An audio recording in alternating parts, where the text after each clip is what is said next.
L'Aigle Noir est de sortie. Les Albanais du Kosovo n'ont jamais été aussi proches de leurs rêves. Ce jour-là, l'ONU vient de présenter son rapport sur le statut de la province. Un texte qui est une grande première en Europe. Une province qui n'a jamais été un État se voit reconnaître le droit à une souveraineté, ce qui ouvre de fait la voie vers l'indépendance.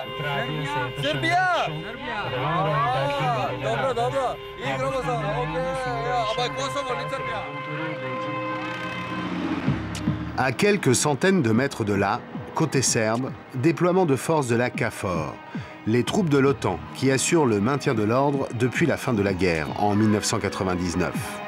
Journée de tous les dangers. L'indépendance du Kosovo, c'est le cauchemar des Serbes restés sur place.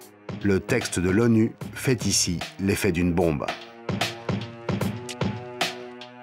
Je viens d'avoir le texte il y a 5 minutes. Qu'est-ce que vous en pensez?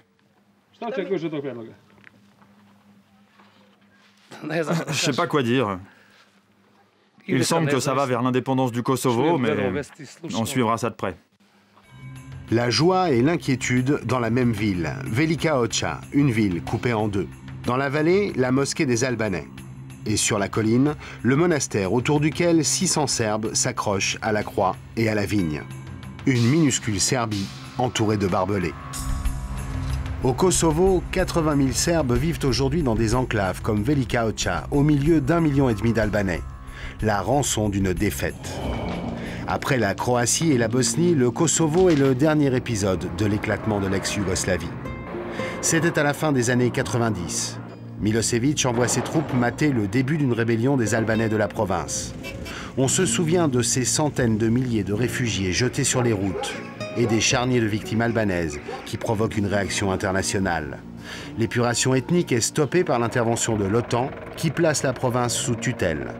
Le rêve d'une grande Serbie s'envole à jamais. Accusés de crimes de guerre, mis au banc de la communauté internationale, depuis 8 ans, les Serbes du Kosovo vivent en vase clos, collés à leur église. Soutenus par Belgrade, les anciens maîtres de la province survivent dans l'illusion de faire encore partie de la Serbie. L'indépendance mettrait définitivement un terme à leur chimère. Les jeunes s'en vont à la première occasion. Les vieux, eux, n'ont pas le choix. On vit comme des bagnards. Ce qui me crève le cœur, c'est que je ne peux pas rendre visite à ma famille en Serbie et ils ne peuvent pas venir me voir. On est totalement impuissants.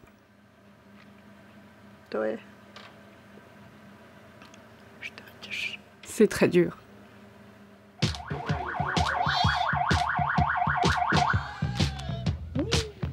Je ne sais pas encore m'en servir. Pour remonter le moral des Serbes de Velika Hoća, il y a le pope du village, Père Milenko. Il veille sur son petit royaume de Dieu, un monastère et 13 églises, pour 600 habitants. Le Père Milenko, c'est le gardien du temple. C'est lui qui a les clés du trésor de l'église orthodoxe, le vin. Ces tonneaux-là ont plus de 300 ans. Aujourd'hui, on ne les utilise plus, car on se sert de cuves en inox.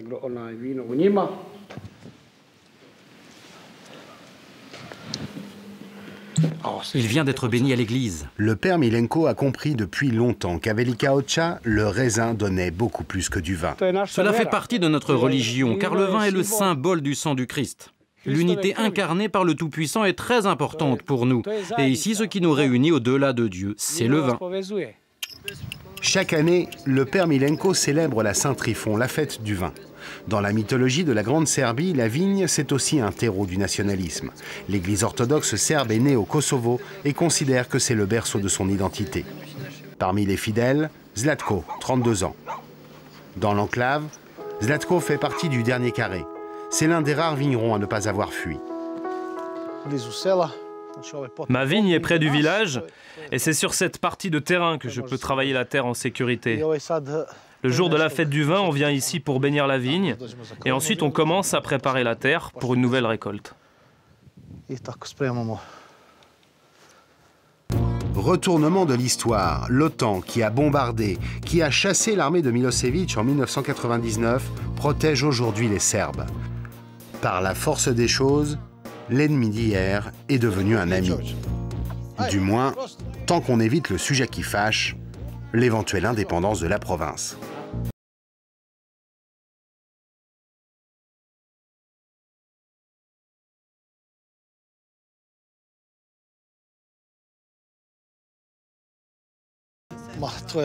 C'est tragique, bien sûr. Je n'accepterai jamais de partir. Mais je ne pourrai rien faire si on m'y oblige par la force. Je préfère ne pas y penser.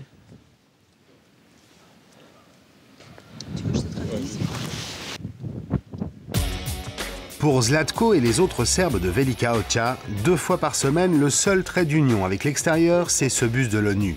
C'est le seul moyen aussi de faire son business. Dans les soutes, les vignerons chargent le vin qu'ils vendront en Serbie. Quelques jerrycans qui leur permettront de survivre quelques semaines.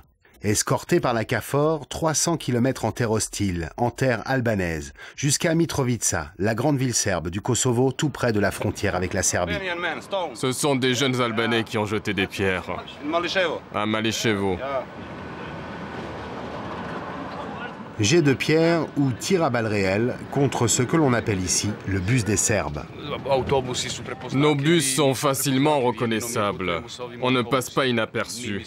Puisque dans tout le Kosovo, il n'y a que des Serbes des enclaves qui circulent en bus. Non, on ne se sent pas en sécurité. Mais qu'est-ce que tu veux faire? On n'a pas le choix. Le voyage touche à sa fin. Soulagement dans le bus. Pas d'attaque ce jour-là.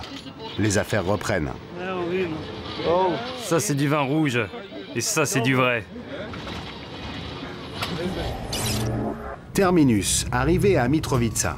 On est encore au Kosovo, mais c'est déjà la Serbie. Ici, Zlatko, comme les autres habitants des enclaves, est chez lui. Pour quelques heures, un sentiment de liberté. Accompagné d'Uroš, Zlatko va récupérer des bouteilles en verre vides, une denrée introuvable dans leur village ghetto. Bonjour, bonjour. Vous m'avez gardé les bouteilles? C'est génial. On n'en a pas là-bas et on est venu exprès pour ça. Merci. Un jour, je vous redevrai ça. Sur les trottoirs de Mitrovica, Zlatko et Uroš tombent sur un de leurs voisins, un habitant de Velika Hoća venu vendre son liquide précieux. On lui achète ses bouteilles pour les boire bien sûr, mais c'est aussi une façon de soutenir les habitants des enclaves, vus ici comme les résistants serbes du Kosovo.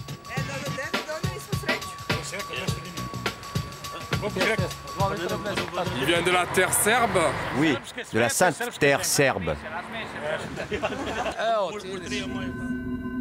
Retour dans l'enclave. La nuit tombe sur la terre sainte serbe. Pas un chat dans les rues, si ce n'est Uroš qui nous emmène dans sa boutique. Un temple dédié à l'alcool et au nationalisme.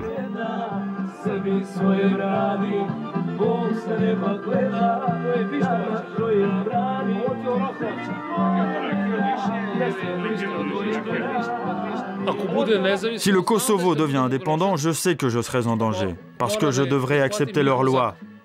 Moi, jamais je m'y soumettrai. Moi, j'accepte que les lois de la Serbie. Il affiche sa couleur. Son champion à lui, c'est l'ultranationaliste serbe Šešelj, en procès pour crimes de guerre et crimes contre l'humanité au tribunal international de La Haye. L'euphorie du vin, des chants nationalistes d'un autre temps, et au bout du compte, gueule de bois assurée pour les Serbes du Kosovo.